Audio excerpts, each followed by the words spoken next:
L'Internauta, amb Vicent Partal.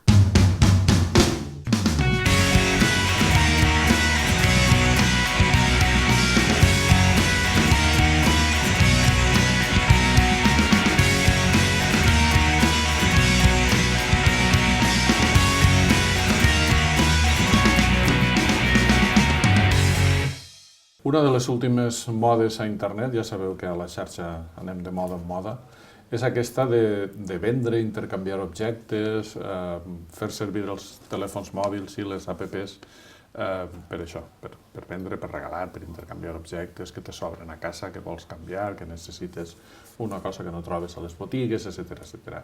Tot això que algunes aplicacions molt famoses fa ja un temps que estan promovent i que té alternatives. En aquest cas anem a parlar amb una alternativa feta ací al país i que es diu Cune i que podeu trobar a www.cuneapp.com i tenim l'Andreu Camprubí, tornem a tindre l'Andreu Camprubí. Com estàs, Andreu? Molt bé. Andreu, no pareu d'inventar.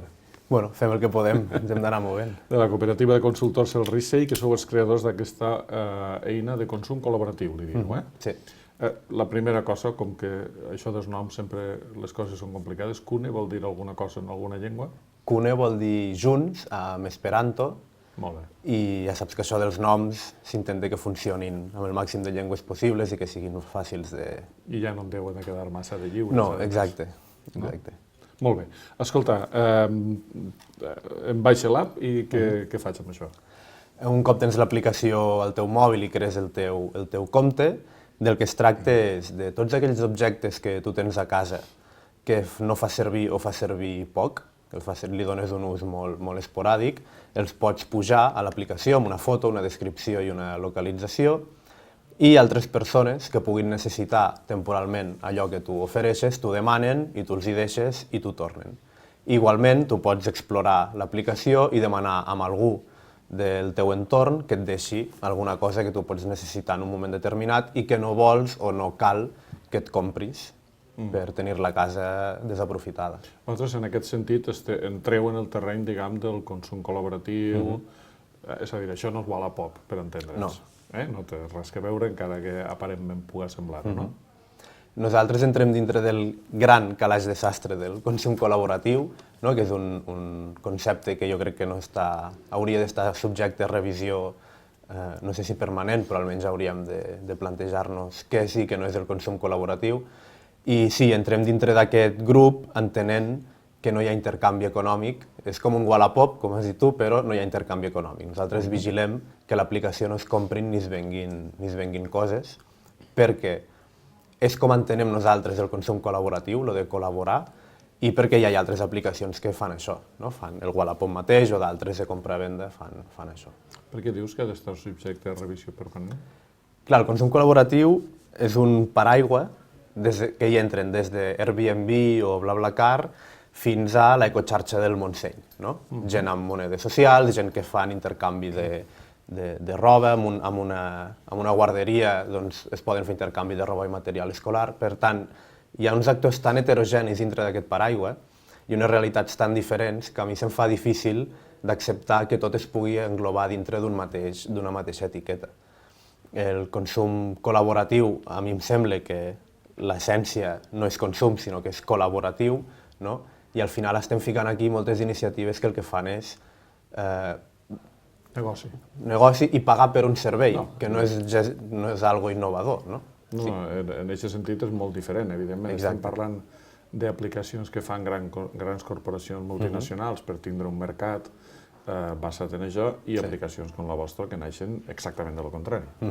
Nosaltres ens atansem al consum col·laboratiu des d'una òptica de transformació o de proposta d'alternativa al model de consum imperant i hi ha d'altres que s'hi apropen com un ninxo de mercat o com un fet diferencial amb una empresa per fer un negoci simplement amb ànim de lucre. Hi ha una cosa que m'ha cridat l'atenció de l'aplicació. Vosaltres, és a dir, una volta et baixes l'aplicació, comences a dir, bueno, em sobra, jo què sé què, tinc una guitarra a casa que no gaste, la poso així i si algú en algun moment la necessita ja m'ho dirà, no? Posem per cas, o qualsevol estri domèstic o qualsevol cosa. M'ha cridat l'atenció que n'hi ha com dues opcions, si no ho he entès malament. És a dir, una opció és tothom, una altra és els meus amics, no sé com es diu, la meva colla, el meu grup, no? Sí. Per què aquesta De diferenciació? fet, les opcions són tres a l'aplicació, el nivell de privacitat són tres. Un, l'explicació és perquè tu a la teva vida fora de l'aplicació, per dir-ho així, no li deixaries la guitarra al primer que passi pel carrer i te la demane. Clar. No? Tu necessites, i és una de les coses que nosaltres reivindiquem del consum col·laboratiu, que hi hagi el que nosaltres diem mecanismes de confiança naturals, no? És a dir, que tu li deixaries la teva guitarra amb algú que ja coneixes. Llavors hi ha una opció que és oberta a tothom, que són coses que potser no t'importa que qualsevol persona que té l'aplicació pugui veure i et pugui demanar, coses que s'entén que tu els hi tens menys afecte o menys carinyo. Després pots deixar coses només als teus amics, a la gent que tu coneixes a la vida real. I catalogues com a amics. Exacte, i els busques. I llavors la tercera opció és fer grups. Tu pots deixar objectes només amb un grup determinat. Imagina't que tu ets membre d'un grup excursionista i el teu centre excursionista feu un grup dels membres. Llavors tu potser tens material d'excursionisme, de muntanya, que el deixes només a la gent del centre i no té sentit que el deixis a un altre grup que pot ser els de VilaWeb, no? De treballadors de VilaWeb podria tenir un grup. I tu penses, home, doncs jo les meves raquetes de muntanya faig que només siguin visibles per la gent del grup. I aquests són els tres nivells de privacitat. Nosaltres el tema dels grups ho vam implementar sent conscients de que és molt difícil que tu li deixis coses amb algú que no coneixes i creiem que és important que es generin, que ja hi hagi alguna mena de vincle entre les persones que formen part del grup. I de la vostra experiència en aquest temps, què és el que està funcionant més? Què és el que fa més la gent? La gent es deixen coses, funcionen, tenim com algunes bosses d'activitat importants, no? I creiem que és això, un grup de pares d'una escola o gent així que s'han baixat l'aplicació i li han vist el sentit i funciona molt amb grups tancats. Nosaltres ara el que volem fer, amb l'Ajuntament de Barcelona ens han subvencionat tant el desenvolupament de l'aplicació d'aquest any que farem una sèrie de millores que li calen, com la implantació de l'aplicació en un barri en concret. Nosaltres aquesta aplicació, en comptes de pensar una campanya de difusió normal i corrent, que és fer publicitat, xarxes, gastar-nos diners amb tot això, el que volem fer és fer un acompanyament molt estret i fer un bon seguiment per implantar l'aplicació en un barri. En aquest cas fem el pilot, per dir-ho així, al barri del Carmel de Barcelona. I la idea és fer un acompanyament tant a la gent del barri, als veïns, com a les entitats i fer un seguiment estret de veure com funciona l'aplicació i quin impacte té. Perquè nosaltres diem que una genera vincles comunitaris, genera cohesió social, però en realitat no ho sabem. Llavors volem fer la implantació al barri i avaluar-ne els efectes. Perquè Cune pot servir o té un gran potencial, no només perquè persones individuals com tu es deixin coses, sinó perquè entitats i associacions també ho facin. Moltes vegades hi ha associacions que no tenen un projector o no tenen un equip de música o necessiten material per fer bricolatge i no el tenen, que llavors entre entitats també hi hagi aquesta relació de deixar-se coses.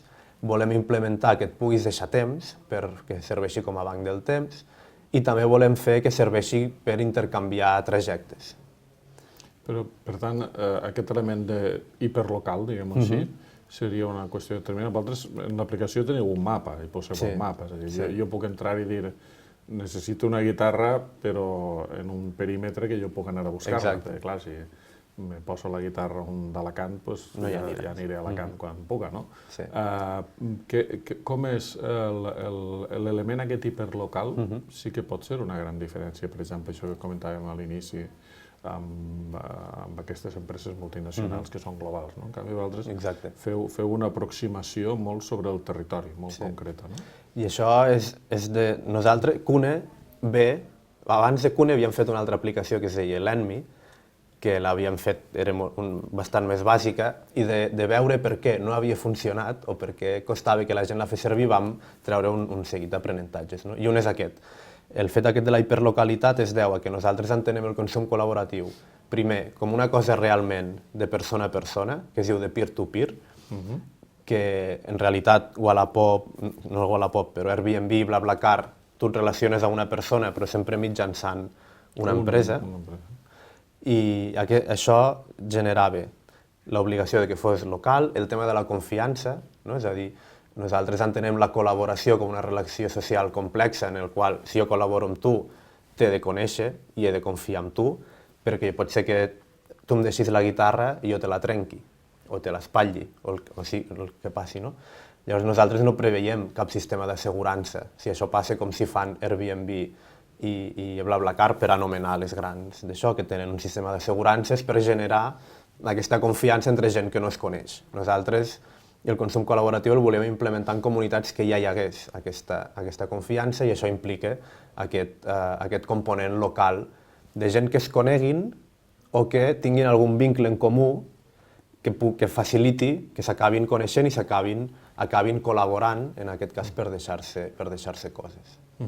Però clar, aquí n'hi ha aquest element que has dit, efectivament, vosaltres no feu d'intermediaris, per tant no n'hi ha intermediaris, per tant ningú pot anar a protestar a ningú, per dir-ho d'alguna forma, per tant és molt més fonamental aquesta confiança i per això feu aquest entorn territorial pròxim, etcètera. Però n'hi ha algun mètode, per exemple, si algú diu és que jo l'he deixat la guitarra fora i me l'ha trencat, n'hi ha algun mètode de marcar possibles problemes?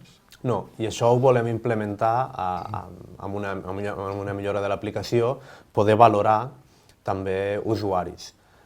Tot i així entenem que això és útil quan tu li deixes la guitarra a algú que no coneixes de res, però també veiem que és una demanda que se'ns fa. Una demanda és poder valorar usuaris i una altra és que tu puguis demanar coses proactivament. Tu ara només pots demanar el que ja està pujat a l'aplicació. I volem fer que tu a la teva comunitat... Jo no puc dir necessito una guitarra, tinc que buscar si n'hi ha una guitarra. Correcte. I volem fer que això sigui possible també. Que tu, si no en veus cap, puguis enviar un missatge als teus coneguts, als teus cercles i dir algú té una guitarra i que te la deixin.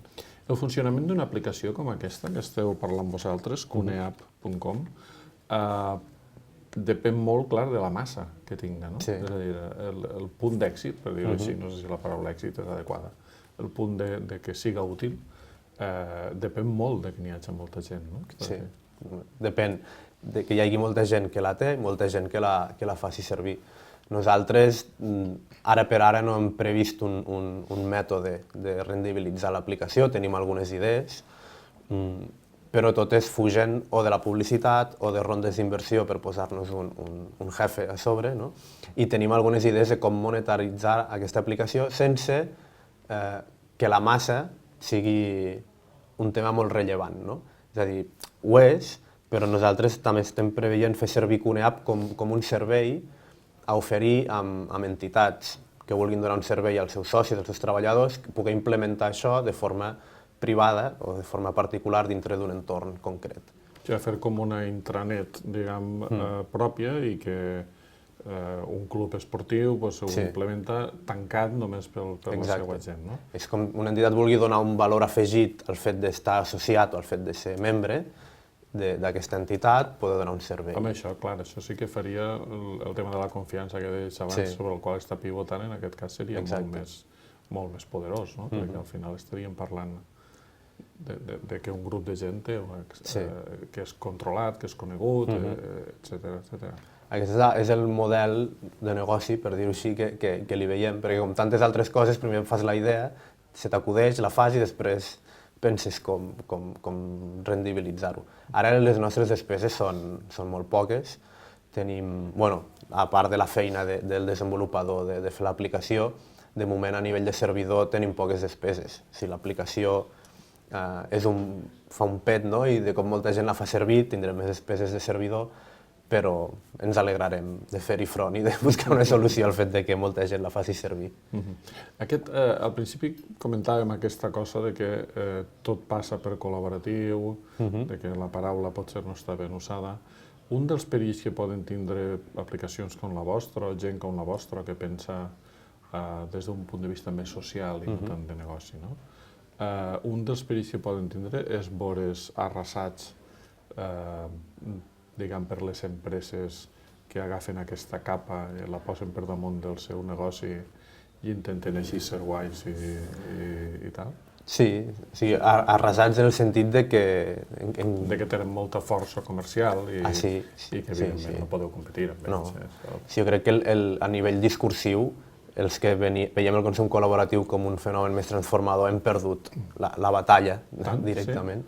Bueno, ara si t'hi fixes, la Unió Europea, quan parla de consum col·laboratiu, parla de lloguer, de pagar per un servei, no? Al final, jo vic de lloguer i el meu pis és propietari d'un particular, tot i que jo li pago amb una immobiliària.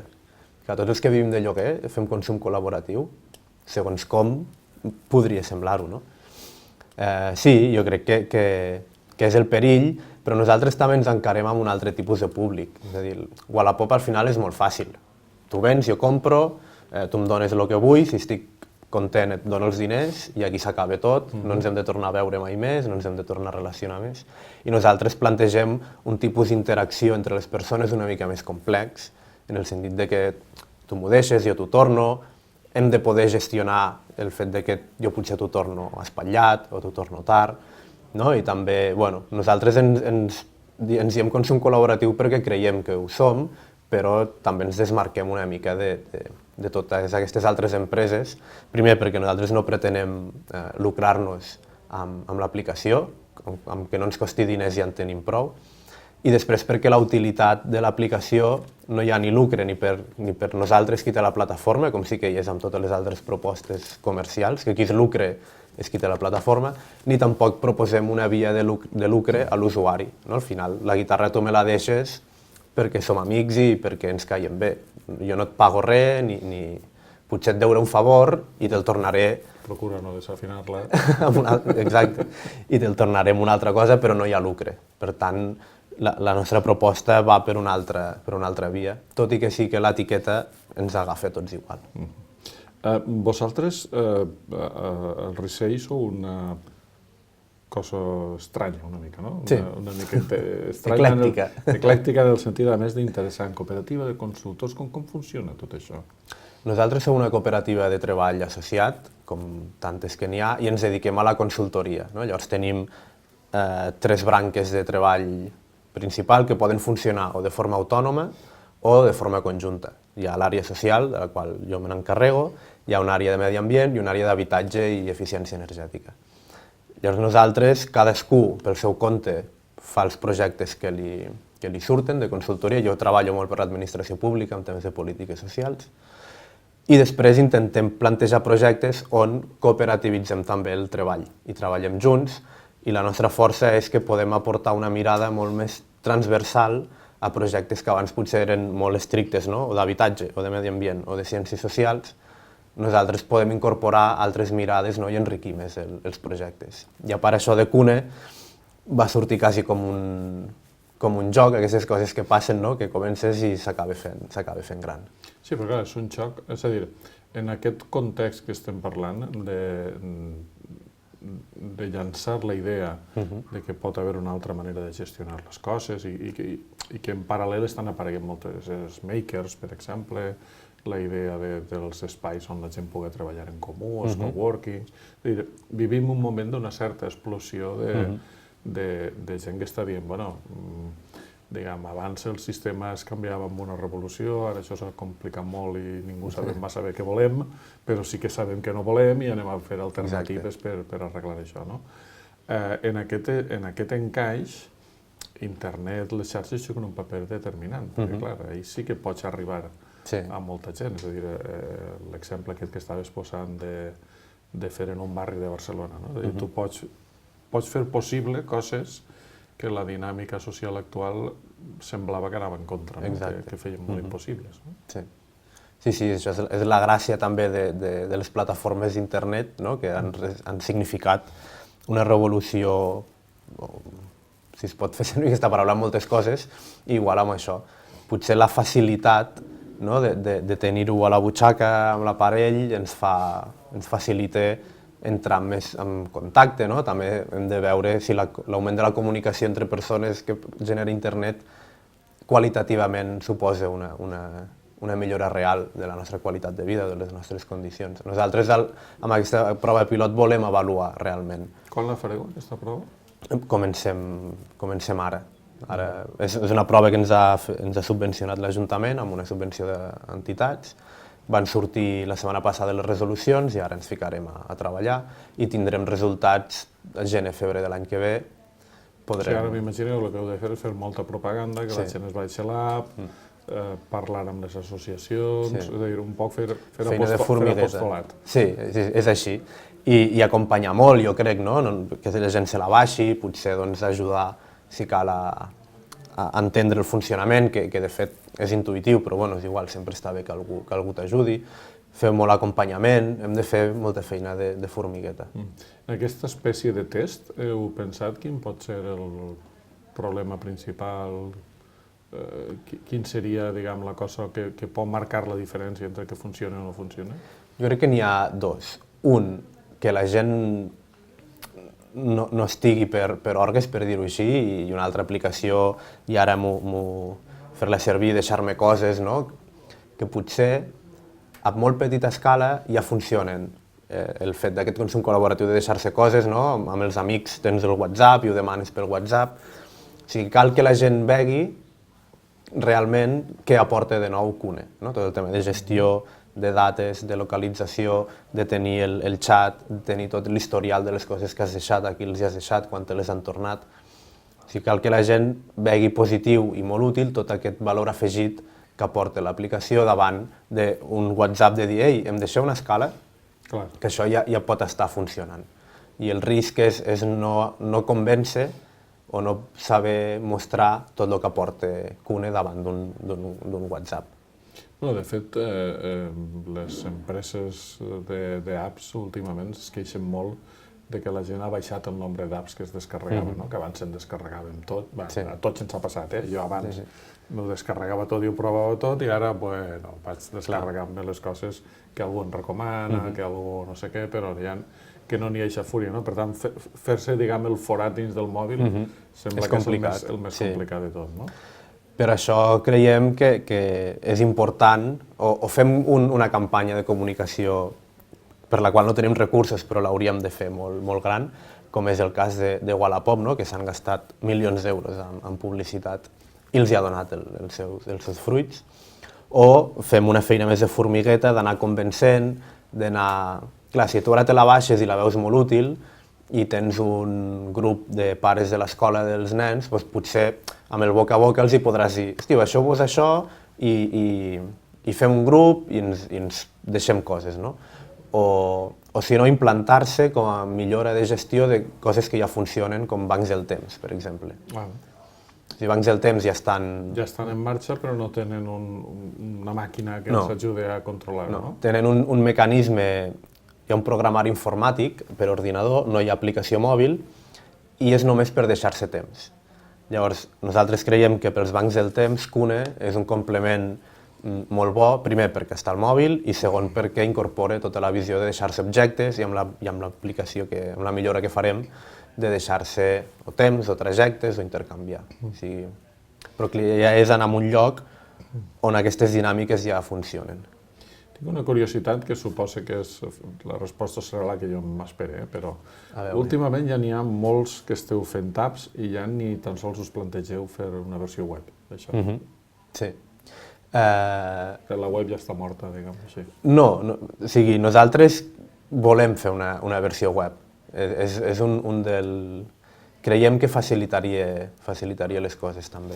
És veritat que cada vegada n'hi ha menys, o hi ha les web apps, però en el nostre cas concret ho veiem positiu, el fet de tenir una pàgina web. Al final, els que treballem davant d'un ordinador, et passes moltes hores davant d'un ordinador, més que d'un mòbil, i a mi personalment, li trobo més facilitat moltes vegades amb una web que amb una app.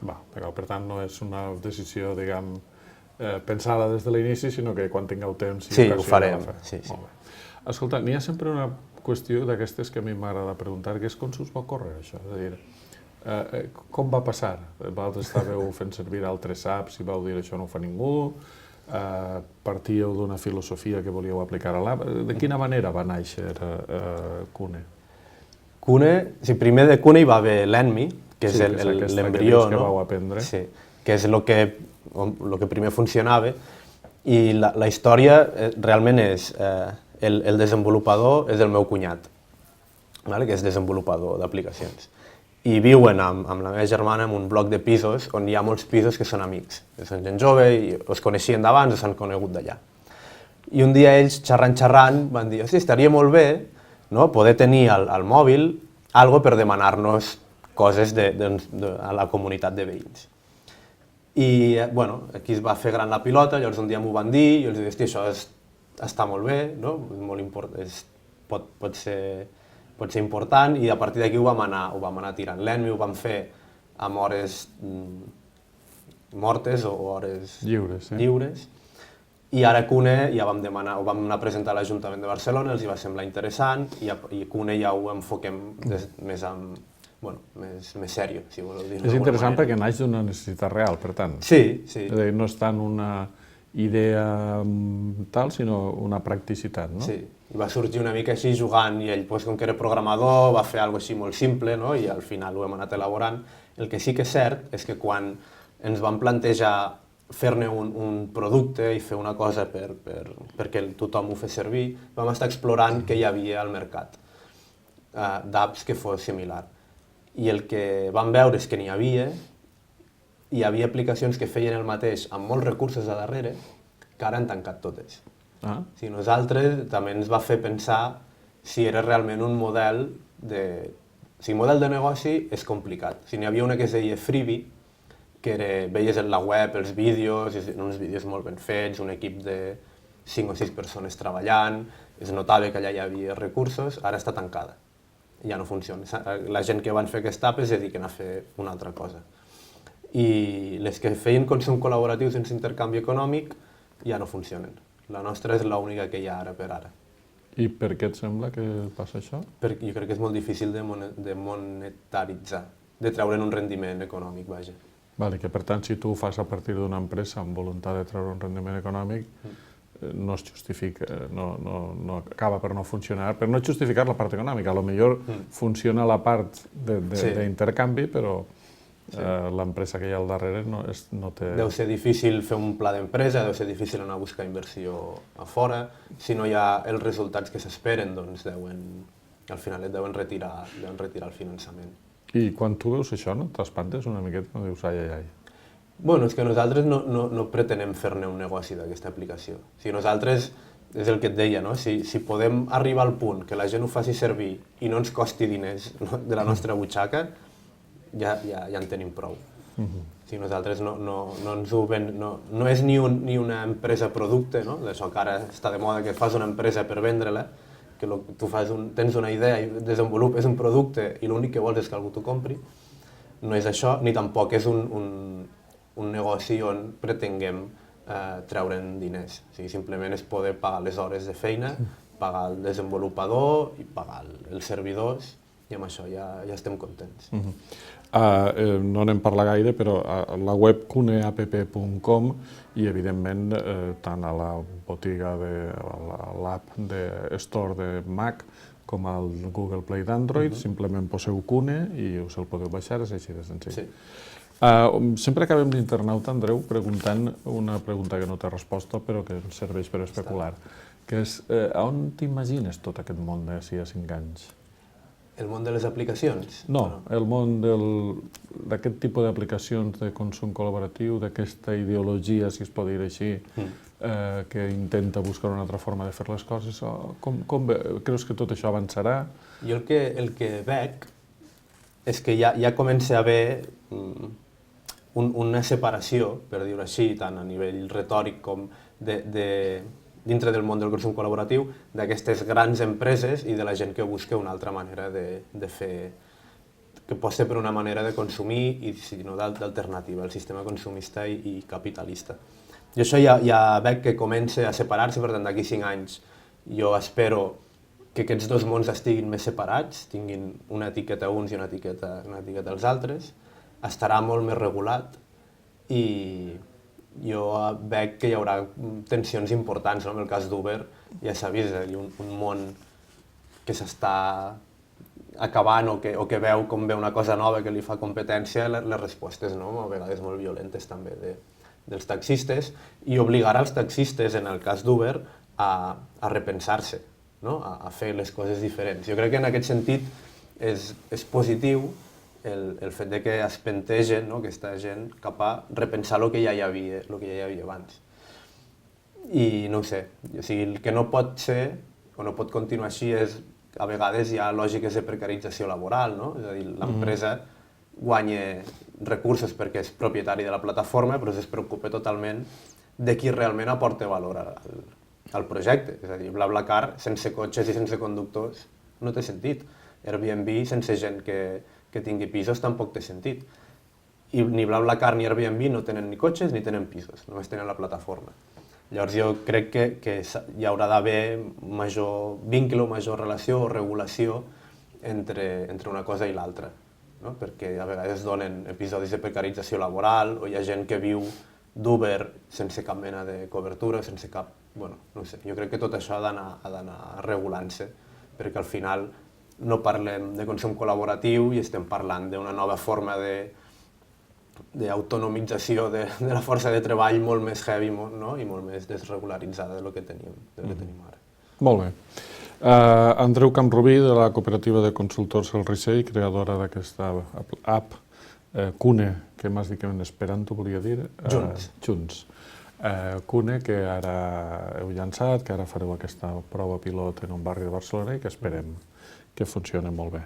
Moltes gràcies per la feina que feu i gràcies per haver compartit aquesta estona amb nosaltres a VilaWeb. De res, gràcies per convidar-nos.